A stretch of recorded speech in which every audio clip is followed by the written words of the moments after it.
할렐루야. 2부 예배 3시에 오신 여러분을 환영합니다. 아멘. 오늘 이 시간에는 모든 문제를 해결하시는 하나님 아멘. 대해서 우리가 함께 또 묵상해 보고자 합니다. 서로 인사하겠습니다. 모든 문제를 해결받읍시다. 모든 문제를 해결합시다. 모든 문제를 해결해 주시는 하나님 이 시간에 만나는 시간 되시기를 축원합니다. 우리는 그 인생의 문제를 안고를 삽니다. 재정의 문제가 있을 수도 있고요, 건강의 문제가 있을 수 있고요, 또 영적인 문제가 있을 수도 있고요. 또 아까 이제 정신 먹으면서 결혼하는 게 편하다 이런 말씀을 하시는데 이런 결혼 문제, 가정의 문제, 또 자식의 문제, 또 이렇게 막 하여간 여러 이제 우리가 인생의 문제가 이제 안고 이렇게 살아갈 수가 있어요. 그러니까 오늘 말씀을 통해서 문제를 해결해 주시는 하나님 우리가 만날 수 있기를 바랍니다. 오늘 말씀, 이 시간의 말씀은 2장 10절 말씀인데요. 보니까 다리오 왕 2년에 9째 달 24일에 여호와의 말씀이 선지자 학계에 임한지라. 오전에 우리가 말씀 들었을 때는 2장 1절에는 7째 달 12, 그달 20일, 7월 20일 날 학계에게 여호와의 말씀이었고, 지금 본문은 9월 24일 날 다리오 왕 2년 9월 24일 날 선지자 학계에게 이 말씀이 임했대요. 그 학계에서는 BC 한 500년경에 포로로 귀환한 유대인들을 향해서 성전 재건을 주제로 이렇게 전한 말씀입니다. 그래서 다리오 왕 시절에 학계와 제사장과 또 수룹바벨, 총독 수룹바벨도 나오고 유대인들이 나오죠. 유대인들을 대상으로 이 말씀을 전했는데요. 14절에 보니까 문제가 뭐였냐면, 이에 학계가 이 대답하여 이르되 여호와의 말씀이 내 앞에 이 백성이 그리하고 이 나라가 그러하고 그들의 손의 모든 일도 그러하고 그들이 거기에서 드리는 것도 부정하니라. 그러니까 백성이 부정하고 나라가 부정하고 그들의 손의 모든 일이 부정하고 드리는 것도 부정하대요. 그러니까 이게 문제란 말이에요. 이게. 그러니까 모든 일에 선언하는 모든 일이 부정하대요. 하나님 앞에서. 거기서 모든 문제가 이제 발생을 하는 거예요. 하는 일마다 그 하나님 앞에서 사실 부정하니까 문제가 발생하지 않을 수가 없는 거예요. 그러니까 이 문제를 우리가 고쳐야 돼요. 이 문제가 이제 해결이 돼야 문제도 해결되고 우리가 문제에서 벗어날 줄 믿습니다.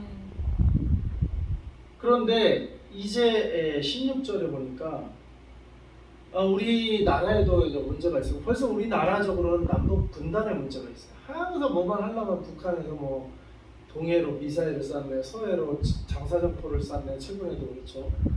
그리고 뭐 총전추 군사위원회를 보통 하루는 하는데 이번엔 3일을 했대요. 그런 적이 없는데. 그러니까 지금 자기네들끼리 작전을 짜는 게 끝마쳐지지가 않으니까 하루 더 하고, 그것도 끝마쳐지지 않으니까 3일째까지 하는 거예요. 그러니까 막 새로 작전을 막 사고, 다급하고 여차하면 자기네들도 치겠다 이런 작전 아니겠어요?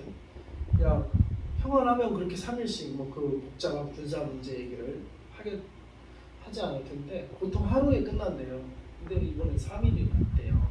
그러니까 이런 문제들, 국가적인 문제, 또 우리 뭐 남한에도 문제가 있고, 그 다음에 우리 백성들의 우리 문제, 경제 문제, 국제 외교 문제, 또 우리 대통령이 이번에 나토 회의를 참석하는데 이게 좋은 일인지라 이제 어떻게 흘러갈지 국제 정세가 이게 알 수가 없는 거야. 중국은 벌써 그거를 견제하지. 미국은 왜 한국이 뭐가 나토에 오는데 중국의 허락을 받고 와야 되냐. 니들은 신경 써라. 미국은 또 그러지. 그러니까 이게 이제 국제 문제. 이게 하나하나가 뭐 하나 이렇게 하나하나가 이게 항상 반대국부도 있기 때문에 중국 변수, 북한 변수, 이번에 러시아 변수 어떻게 돌아갈지가 모르는 거예요. 우리가 뭘 선택할 때 반대국부터 항상 발생을 한단 말이에요. 그래서 이런 문제들을 안고 사는데, 이런 문제 가운데 우리가 보호하시는 하나님이 항상 우리 곁에 있어야 될 줄로 믿습니다. 우리 안에 있어야 되고 우리 가정에 있어야 되고 우리 결혼 가운데도 보호해 주신 하나님, 인도해 주신 하나님이 계셔야 될 줄로 믿습니다. 제가 요즘 선영보 목사님 우리 박노아 목사님이 소개해 주시길래 그 간증을 듣더니 야 그건 대단한 분이시더라고요.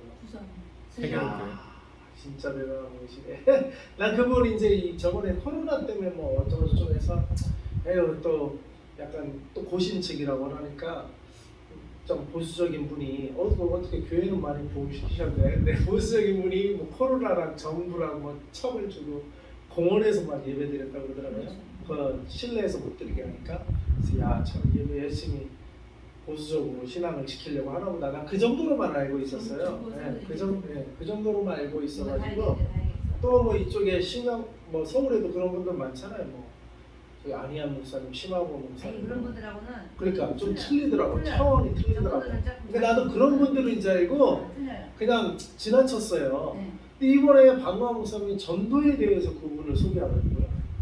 그러고 전도하는 분이라고? 그래서 내가 아니 코로나면은 뭐 서울에는 그런 분들이 없어요. 그러니까 그냥 그 정도로만 알고 있을 때는 지나쳤는데 관심이 크게 없었는데 전도로 또 부흥시켰다고 하니까 그분 간증을 들었어요. 야 간증을 들으니까 대단하시더라고요. 기도를 어마어마하시죠. 네, 대단하시고 전도를 그렇게 열심히 하시더라고요. 그래서 야 내가 그냥 무릎이 꿇어진 그걸 그냥 야 저런 분이면 그 멘토로 삼고 싶더라고. 제가 솔직히 별로 멘토를 삼을 만한 목사님들을 솔직히 별로 못 만났어요. 그나마 뭐 청년 때 그래서 사랑의 교회 옥하는 목사님 그나마 재정 훈련하시고 하니까 제가 이제 하나의 교회를 청년 때 좀 다녔었는데 그 외에는 뭐 특별히 멘토라고 할 만한 제가 돈 받고 이렇게 할 만한 목사님을 어딘가 계셨겠지만 제가 뭐 못 찾았겠지만 특별히 뭐 솔직히 없었어요. 그냥 혼자 공부하고 혼자 그냥 하는 말씀 연구하면서 왔는데 야 손영구 목사님 보니까 야 멘토를 삼고 저런 분이라면 내가 뭐 찍소리 못하겠다. 그 밑에서 배워야 되겠다. 그러니까 뭐 학문적인 거는 저도 뭐 나름 공부를 다 해봤거든요. 다 해봤는데 국내에서도 뭐 박사과정까지 이제 논문만 못 쓰고 이제 지도 교수님이 은퇴하는 바람에 타 교수님이 차 교수님 밑에서 지도받은 것도 아니고 지도 교수님 은퇴하니까 그냥 그렇게 해서 수배하고 말았는데 이제 그렇게 이제 학문적으로 공부하는 거는 다 해봤어요. 다 해봤고 뭐 어느 누구에 뭐 크게 뭐 비춰지지 않는데 근데 이제 목회는 그거랑 또 틀린 거란 말이에요. 목회는 또 틀려요. 학문이 아니야. 근데 그런 근데 하나님이 목회를 하도록 덜컥 이렇게 여기서 이제 또 다른 훈련을 시키니까 학문적인 훈련은 제가 돼 있는데 이제 목회적인 실제적인 훈련은 이제 또 새롭게 시작하십니다. 또 내가 선교 경험은 좀 있지만 국내에서 또 목회하는 경험은 물론 부교육자 사역을 해봤지만 부교육자랑 또 크든 작든 또 담임 목회자로서 이렇게 교회 전체를 이렇게 보고 하는 거는 또 틀리더라고요. 또 틀린데 어쨌거나 뭐 그 훈련을 시키시는 것 같아요. 근데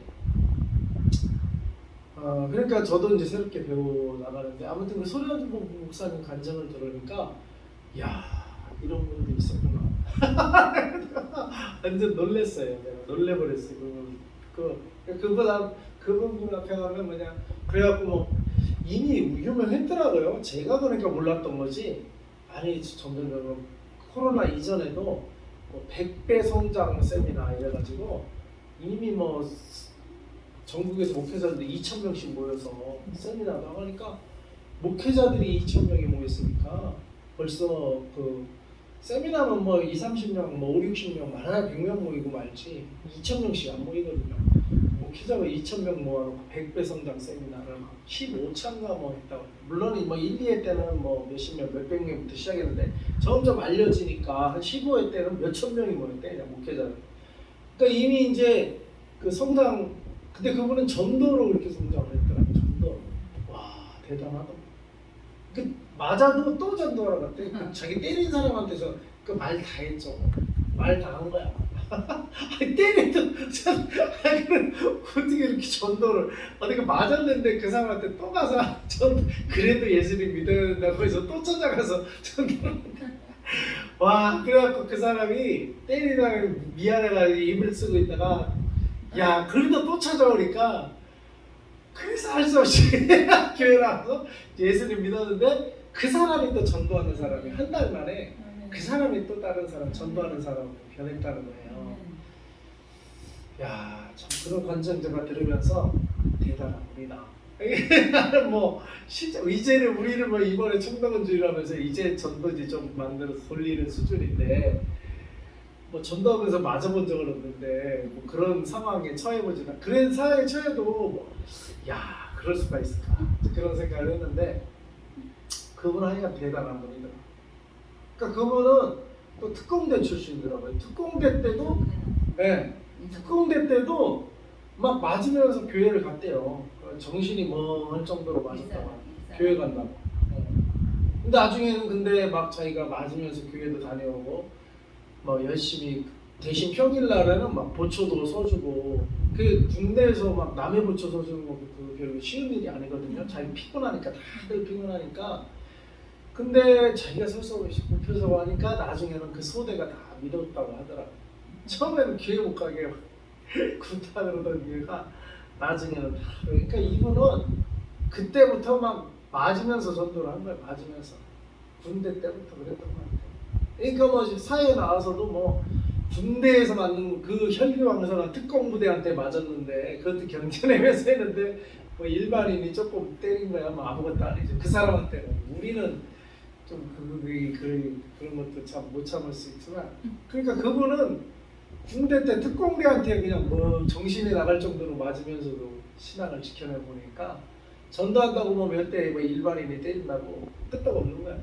또 전도하러 가는 거야. 야 그렇게 단련을 받았더만요. 그거는 그렇게 단련을 받으셨고 결국 그거를 목회, 전도에 자기가 훈련받은 걸 쏟아서 이렇게 하시다. 그러니까 그 교회가 우리도 한번 언제 한번 기회 되면 한번 가봤으면 좋겠는데 뭐 주변이 주택가도 아니고 뭐 어촌 뭐 그런 데라고 그러더라고요. 그러니까 사람이 그 마을에 몇백 명 살지도 않는데요. 그런 곳에 교회를 짓고 대부분 신자들이 30분 가까운 데는 말면 1시간 반 걸려서 차 타고 버스 지하철도 없으니까 자기 차 타고 다 1시간 1시간 반 차를 몰고 거기로 오는 사람이 몇천 명 정도 된다는 말이에요. 그래서 다 전도해갖고 이렇게 온 거예요. 그러니까 전도했으니까 그 교회로 오는 거지 차를 타서라도 그냥 뭐 아유 가까운데 뭐 지하철 교통이 좋으니까 가는 교회도 건물을 크게 져놨으니까 수평이동 뭐 딴 데서 지방에 있다 올라와서 뭐 이렇게 교회가 부흥된 게 아니고 아주 깡촌에 교회는 있는데 그냥 1시간 막 넘게 차 타고 자기 차 타고 와서 교인들이 그래서 몇천 명이 있다는 거예요. 이야 대단하더만요. 그리고 우리 교회도 이게 지하철이 좀 먼다고 불편할 게 아니야. 우리가 전도를 해야 될 줄로 믿습니다. 1시간 걸려서 자기 차 타고 이렇게 몰고 온다는데 우리는 회전으로 해. 그래서 야 참 본받아야겠다. 네, 참 그분 앞에서는 내가 할 말이 없다. 불평할 것도 없고 할 말도 없고 대단하더만요 그분은. 아무튼 그런데 내가 뭘 얘기하냐 그분 교회 이제 그러니까 신도들도 그렇게 훈련을 시킨다는 거예요. 장로들은 기본 한 1년 목표가 100명이래요. 전도 목표. 일단 교회를 데리고 와야 돼. 100명씩은. 그러니까 한 장로님은 3명밖에 안 나는데 한 6개월 됐나? 5, 6개월 됐는데 아니 1년간 100명을 97명을 남은 지금까지 반이 지났는데 3명밖에 못했으니까 그 목사님이 그걸 또 중구에 다 쓴다더만요. 대단하시다. 그 장로님을 한 줄은 딱 한 5, 6개월째 그 장로를 가장 못한 장로를 이렇게 세웠대. 그 몇천 명 되는 성도 앞에서 이렇게 세워가지고 장로이 돼가지고 지금 이게 새벽밖에 이게 말이 되냐, 이 본이 되냐. 아예 이러려면 딴 교회를 가든지 우리 교회에 있으려면 100명을 전대 장로를 있으려면 아주 그렇게 아주 건면을 했대요. 이야, 대단하더만. 그러니까 장로님이 진짜 결단을 해야 돼요. 여기 계속 다니려면 이제 전도를 하든지 아니 못하겠으면 딴 교회 가든지 그 전교인 앞에서 그러니까 일으켰어요. 근데 그 다음 주에 이제 목사님이 밖에 나가서 이제 예배 준비하고 이렇게 이제 들어가려고 하니까 탁탁 치더래요. 누가 이렇게 딱 보니 그 장로님이 들어요. 근데 그 장로님 뒤에 그냥 수많은 무리가 따라왔더래요. 왜 그런가 했더니 인력시장에 가가지고 야 어떻게 진짜 내가 설명받고 그러는데 그래도 딴 교회 갈 생각 이게 장로로 그래 그래도 이제 신앙은 있으니까 이제 내가 회개해야겠다 이제 이렇게 마음을 잡은 거죠. 회개하고 어떻게 전도해야 되나 하는데 인력 시장이 있더래요. 사람들이 서 있더래. 그래갖고 거기 가서 내가 일당 줄 테니까 당신들 교회 가자고. 그래가지고 그 수십 명을 봤대요. 수십 명을 일당을 다 주고 돈을 있었던 분인가 봐. 일당을 다 주고 전도를 그래갖고 주일날 우르르 장병들이 수십 명이 뒤따라왔더래. 한 방에 수십 명을 한 거야. 그 다음 주에. 이야, 참 그렇게 이제 간증도 하시더라고요. 하여간 뭐 그들이 이제 그 교회에 정착하거나 믿는 건 또 그들에게 달려 있지만 일단 그렇게 100명씩 데리고 오는 거야. 장로님들이 100명씩 일당을 쳐서라도 데리고 오는 거야. 야, 그렇게 하고 또 거기 간증 나온 장로님은 자기도 이 작은 마을에서 어떻게 전 100명을 매년 해야 되니까 어떻게 해야 되나 그래가지고 그 이제 목욕탕 티켓을 끌어가지고 어르신들 보면 내가 티켓 줄 테니까 교회 한번 나가자고 해가지고 목욕탕 티켓 전도 뭐 하여간 많더라고요. 그래가지고 하여간 무슨 수를 써서라도 한 교회를 모시고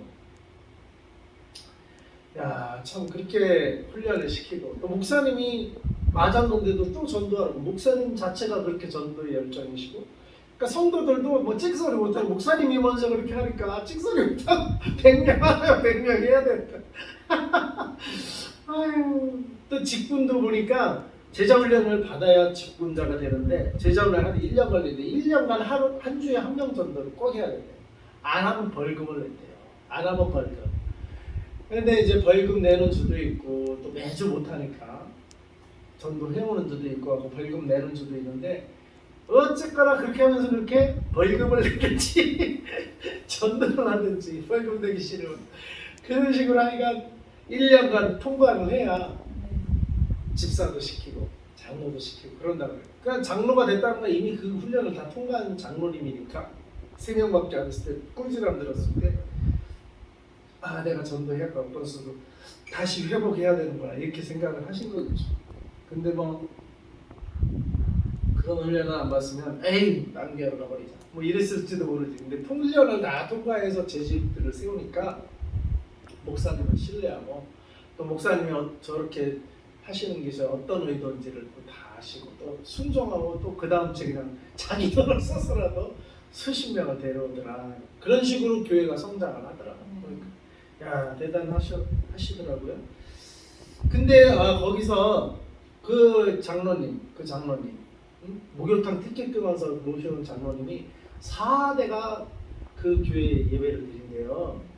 그래서 자기 할아버지부터 자기 아버지, 그러니까 자기 가족도 전도했겠죠. 남을 그렇게 전도하는데 자기 가족을 전도 안 했겠어요. 그러니까 증조할아버지, 할아버지, 손자라면 증조할아버지죠. 손자를 기준이면 할아버지, 자기가 할아버지죠, 장모님이. 그리고 자기 자식, 자기 자식의 손자, 손녀까지, 자기 아버님까지 다 건강하시대요. 4대가 건강하게 나와서 그 얘기에서 예배를 했는데, 그러니까 교인들이 그 장로님을 최고 부러워한대요. 가족 전체가 어떻게 저렇게 4대가 다 건강하대요. 그러니까 하나님께서 가정에 문제가 없게 하시고 아무 문제가 없게 하시고 아무 문제가 없고 가정이 평안하고 모두가 나와서 4대가 그냥 증조할아버지와 손녀 애기까지 건강하게 나와서 예배드리고 자식들도 그러니까 우리가 결혼 생활을 하고 가정 생활을 해도 이런 과정을 우리가 이뤄야 될 거 아니에요. 그러니까 이거는 전도하고 순종하고 하나님 말씀대로 사는 가정이 되다 보니까 문제가 없는 거예요. 그 얘기를 하려고 이렇게 길게 얘기하는데 그래서 우리가 문제 없는 우리도 인생, 문제 없는 가정, 문제 없는 결혼, 문제 없는 재정, 문제 없는 우리 교회, 문제 없는 개인, 문제 없는 우리 가정, 문제 없는 우리 나라 우리가 이루어야 될 줄로 믿습니다. 그러려면 우리가 오늘 아침 말씀처럼 주님 앞에 바로 설 때 평강하고 평안하고 문제가 사라지는 줄 믿습니다. 오늘 말씀에는 유대인들이 백성이나 나라나 손으로 하는 일이나 드리는 것도 다 부정한 문제가 있었다는 거예요.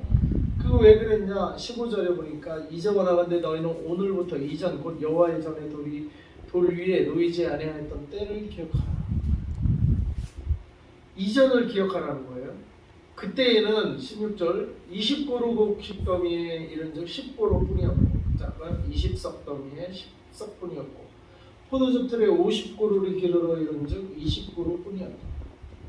마흔군의 17절 여호와가 말하노라 내가 너희 손으로 지은 모든 일에 곡식을 마르게 하는 재앙과 깐부기 재앙과 우박으로 쳤으나 너희가 내게로 돌아키지 아니하리라.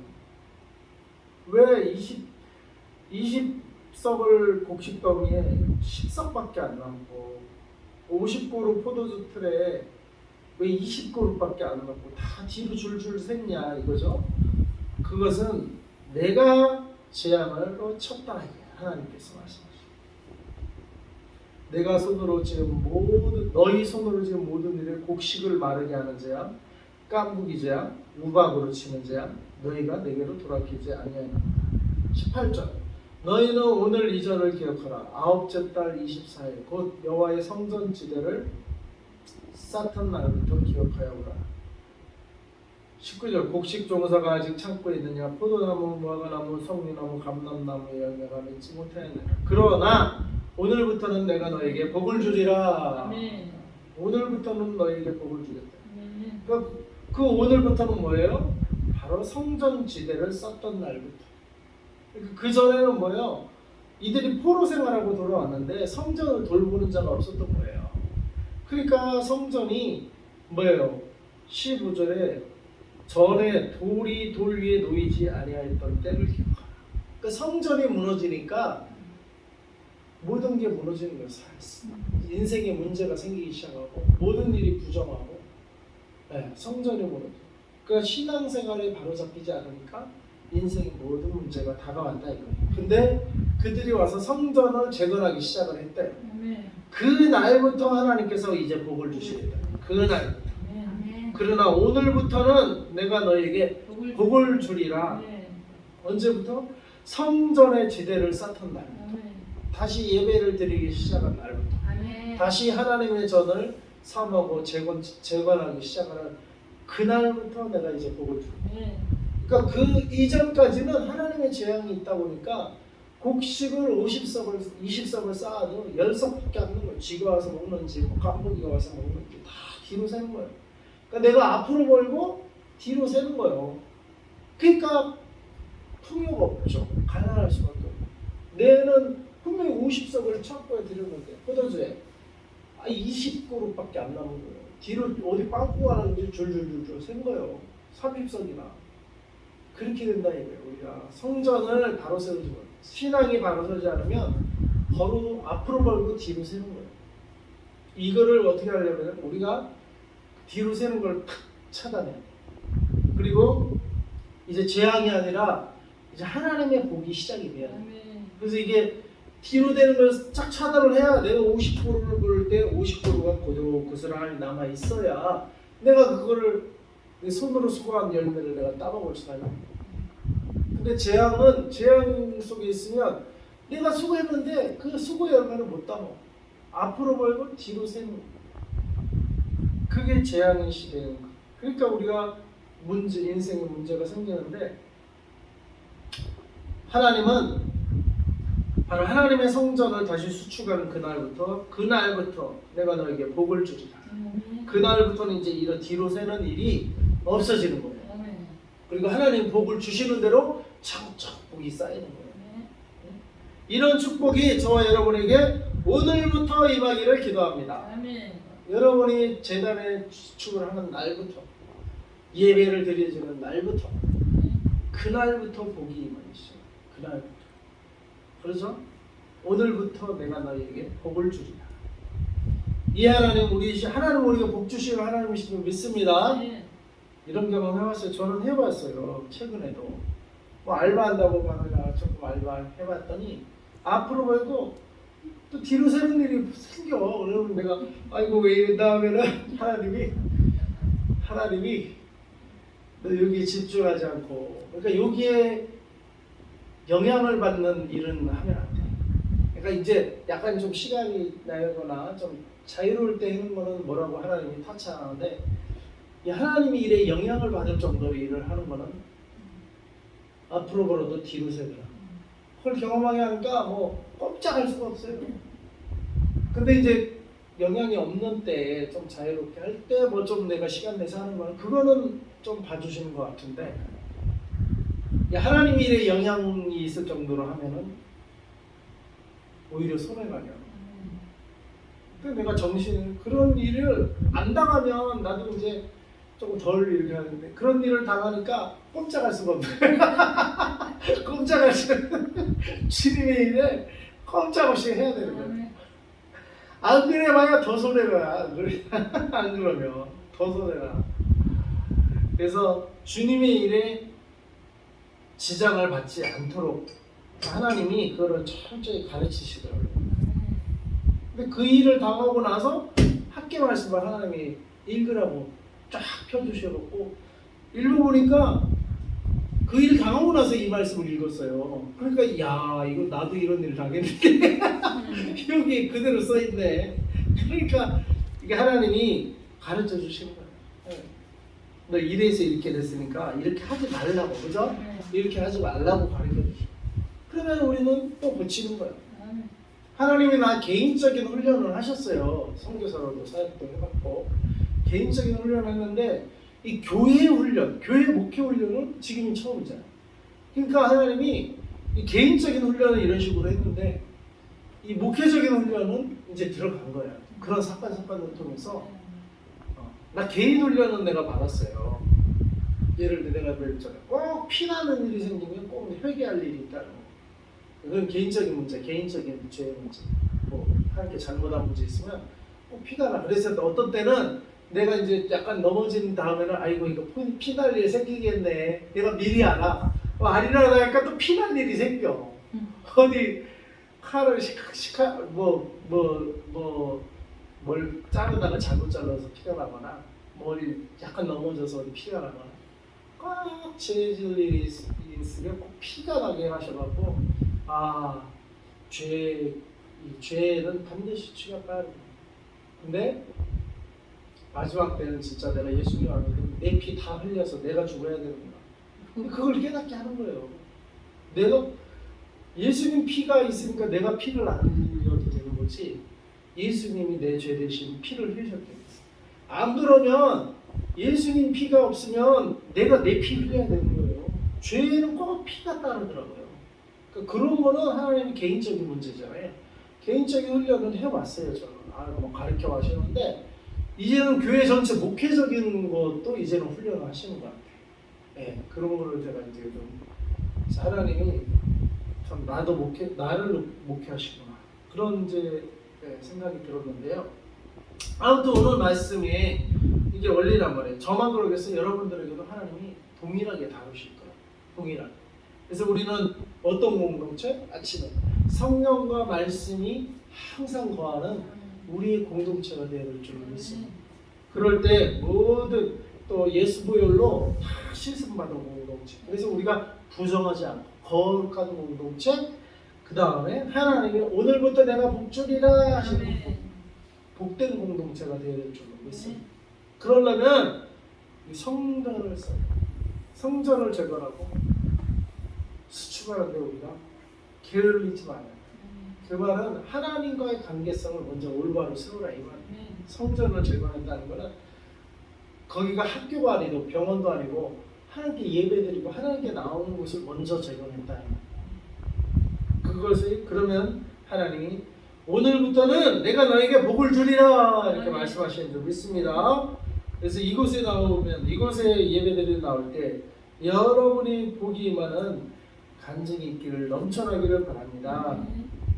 20절에 그날 24일에 여호와의 말씀이 다시 학교에게 임하니라. 자, 21절부터는 마지막 때에도 해당되는 말씀 같아요. 21절 너는 유다 총독 스룹바벨이라 말하리라. 내가 하늘과 땅을 진동시킬 것이요 여러 왕국들의 보좌를 엎을 것이요 여러 나라의 세력을 멸할 것이요. 이게 그 병거들과 그 탄자를 엎드러뜨리면 말과 그 탄자가 각각 그의 동료의 칼에 엎드러지리라. 이게 하늘과 땅이 진동하고 여러 열방을 하나님이 뒤집어 엎는 사건은 재림 때 일어나는 거예요. 재림 때. 재림. 예. 이게 그 당시에도 학계가 선지자가 당시에도 예언하지만 이 예언이 동시에 말세에도 해당되는 예언인 것 같아요. 근데 만군의 여호와 23절 말하노라 스알디의 아들 내종 스룹바벨아 여호와가 말하노라 그날에 내가 너를 세우고 너를 인장으로 삼으리니 인장이 뭐예요? 도장이에요. 도장. 하나님의 도장. 우리를 세워서 하나님의 도장으로 삼게. 도장은 뭔데요? 계약서 꽝 찍을 때. 그렇죠. 꽝꽝 찍을 때. 하나님의 일을 선포하고 꽝꽝 찍을 때 도장이 필요하거든요. 우리는 뭐예요? 하나님의 도장들이다. 우리가 하나님의 도장. 하나님의 도장을 삼으시겠대요. 그리고 이는 내가 너를 택하였습니다. 하나님 우리를 택하였다. 하나님. 그러니까 이게 도장이 흔합니까? 흔하지 않습니다. 도장은 내 인간 도장은 딱 하나예요. 네. 하나님의 도장들이 그렇게 흔하진 않을 거예요. 하나님의 택하신 도장. 하나님이 내가 너를 택하였음이라 만군의 여호와의 말이니라 하시니라. 그래서 우리는 인장으로 하나님의 인장으로 삼은 자다. 하나님이 세우시고 하나님이 택하신 자들로 이 마지막 때 천지가 진동하고 열방이 막 진동할 때 하나님의 이 도장들이 필요합니다. 그리고 마지막 때까지 우리가 하나님의 도장을 찍으면서 마지막까지 이게 뭐예요? 전도겠죠? 복음전. 복음전. 그리고 이 하나님의 도장은 바로 성령의 인이 하나님의 인. 하나님의 인을 탁 찍으면서 우리가 이게 바로 전도인 줄 믿습니다. 그래서 이 복음을 받아들인 자는 하나님의 도장이 꽝꽝 찍혀서 나중에 이 도장 찍은 자들만 하나님이 구원하실 줄 믿습니다. 그 나머지는 뭐예요? 진동하고 심판받을 때 심판에 매라는 거예요. 우리는 하나님의 도장, 성령의 인받은 자로서 택함 받은 자로서 이 마지막 때를 우리가 견뎌내고 또 하나님 주신 복을 가지고 살아남는 저와 여러분이 될 수 있기를 기도합니다. 아멘. 다 같이 기도하겠습니다. 하나님 아버지 감사합니다. 오늘 말씀을 통해서 마지막 때에 우리가 하나님의 전을 다시 수축한 그날부터 내가 너희를 복을 주리라 말씀하신 주님, 저희가 하나님의 무너진 예배의 단, 무너진 신앙의 단을 다시 쌓기 원합니다. 다시 쌓기 시작하는 날부터 하나님 저희들에게 복을 내려 주시옵소서. 아버지, 그리고 하늘과 땅이 진동하고 여러 왕국들의 보좌가 엎어지고 진동할 때에 아버지 우리를 세우시고 우리를 택하시고 우리를 하나님의 도장, 인장으로 삼으신다고 하신 주님, 저희를 복음의 도장, 하나님의 도장, 복음의 인장으로 삼으셔서 주님 오시는 그날까지 모든 족속에게 열방에 온 세상에 주의 복음을 전파하는 복음 전도의 사명을 감당하는 저희들 되게 하여 주시옵소서. 복음 전하는 하나님의 도장, 성령의 인을 찍어주는 하나님의 도장의 삶을 사명을 잘 감당하는 저희들 되게 주시옵소서. 그럴 때 하나님께서 재물도 허락해 주시고 평안한 삶을 평강이 이곳에 있으리라 말씀하신 그 평강을 저희가 누리게 하여 주시옵소서. 감사하며 예수님의 이름으로 기도합니다.